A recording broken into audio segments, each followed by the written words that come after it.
Morrison Made Leather is a local successful business right here in the tri-state. We got to sit down with Jeffrey Morrison, the owner, who tells us why he thinks he's had such success. He was a former firefighter, now going full-time, making his small leather goods right in his basement, making 6 times as much as he once did. And he credits TikTok for making his product skyrocket. And this is coming from a guy who had no social media before.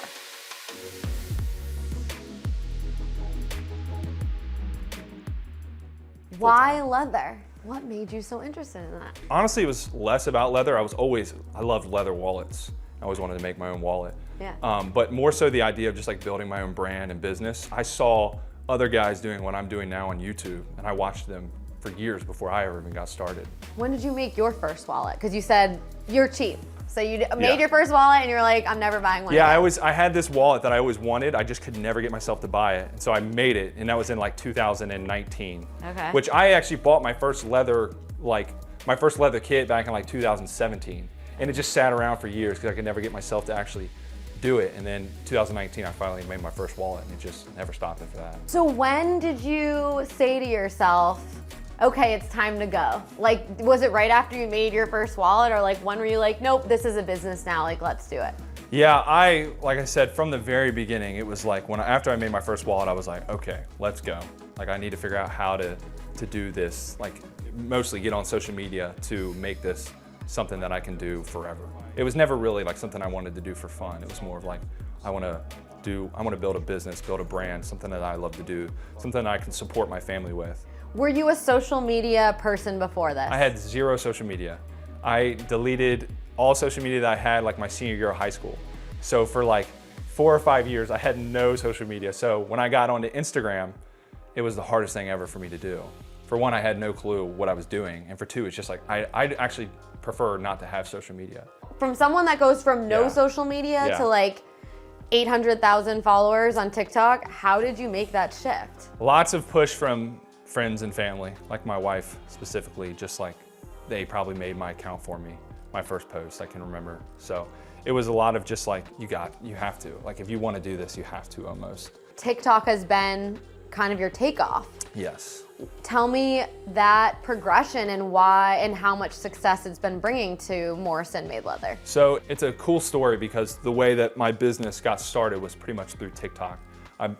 TikTok in the beginning, back in 2019, it was like nobody was doing videos yet. We were all on Instagram posting pictures. Yeah. And so a couple people got over onto TikTok and started showing the process, and I was like, oh shoot, I need to probably try that out, like figure that out. And so when I first got onto TikTok in 2021, that's when things for us, like the dream kind of became a reality, where it was like we started making sales, like, oh my gosh, this is working. Like people are seeing the process, they're getting on my website and they're buying. So that's actually how I got started, and I quit my job back in 2021, which looking back, I'm like, man, that was a big jump to take because that wouldn't have worked for forever. But gradually things just continued to work out in different ways. But now being on TikTok, there's the TikTok shop. And so because of the TikTok shop, our business has, just blown up in a way I could have never imagined. What are your sales like now compared to 2020? I would say 5 to 10x. Oh my God. Yeah, just because of the reach and just the accessibility through being able to buy on TikTok. Yeah. Has just been, a game changer for our business. So I have like a hammer, like a little mallet, and just like some hole punches and like a little slot punch and just banging everything. And so the first 2 weeks of TikTok shop, I was selling like 100, 150 belts a day, and I was down here all day just swinging a hammer. And I mean for 14 hours. So it was like very quickly. How sore were your arms? It was like very quickly I had to find a solution because it was just, you don't think, like when I was making 5, 10 a day, it's not a big deal. But like doing that for a week straight for 12 hours a day was like, we got to figure out how to 150, figure this could out. you even lift your arms the next day? I could, but it was a lot. But it was fun, it was great. Okay. But it was also annoying because you could hear it all throughout the house. So my wife probably was getting tired of it. Do you fancy yourself an influencer? Man, I don't think anybody likes that word anymore. It's just kind of like, especially when you get on TikTok now, everybody's trying to sell you everything, right? So we're kind of all overwhelmed by that. But yeah, everybody, when we talk about it, it's like, you're an influencer, I guess. You know, you can't, it's inevitable. Why does that title make you cringe a little bit? I can see it, your shoulders get higher and you're like, really don't like that title. Why does that make you a little I don't know, uncomfortable? honestly. It's probably just like a dumb little, I don't know, dumb thing in my head. It's not a bad thing. Okay, let me ask you this. Aren't you afraid that if you show your process, you show all your tools, someone's gonna come and make this product better than you can? I guess, but I think in today's world, there's just so much reach on social media. It's just like, there's enough to go around. Okay. And honestly, the way that I got into it was watching people do that for me, and that's why I am where I am today. So it's almost like, kind of feel like you're giving back a little bit. And it's just like, it's more so fun. Yeah. It's less competitive and more fun. I don't think there's like, you know, if it was just like a local thing, maybe, you know, I wouldn't want all of us trying to sell locally here, but we're selling all over the world and all over the States. There's enough to go around, I think. What makes yours the best in your opinion? Why is it so different than anywhere else? The market has set me up just to hit a home run, and it all comes back to just the material that I use. So it's really important. There's 3 grades of leather. Most people have only ever heard of genuine leather. And so when they hear that, they think, oh, it's genuine, it's real.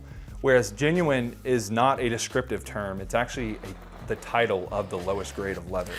So there's full grain leather, which is the best. There's top grain, it's kind of in the middle, and then there's genuine leather, and that's at the bottom. It's like, I explain it by the example of plywood.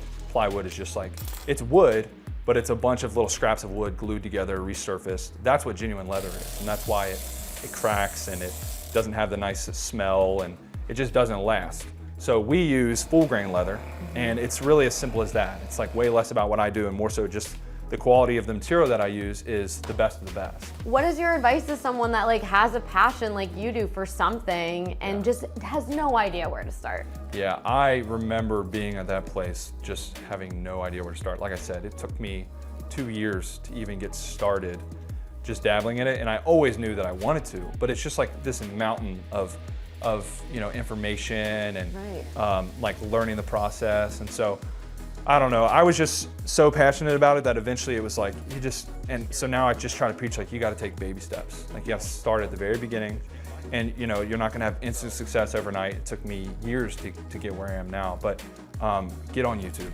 YouTube is the way to go anymore. You can find out how to do anything. It's where I learned how to, you know, build this business, you know, aside from learning leathercraft, but learning how to run a business. Yeah. And just like trial and error. You know, you gotta get in, you just gotta, it's like you have to start taking the baby steps, running into those obstacles and just tackling obstacle one at a time. To order or look at some of Morrison-made leather products, just hit that link below. You can also like this video if you enjoyed it and make sure to hit that subscribe button.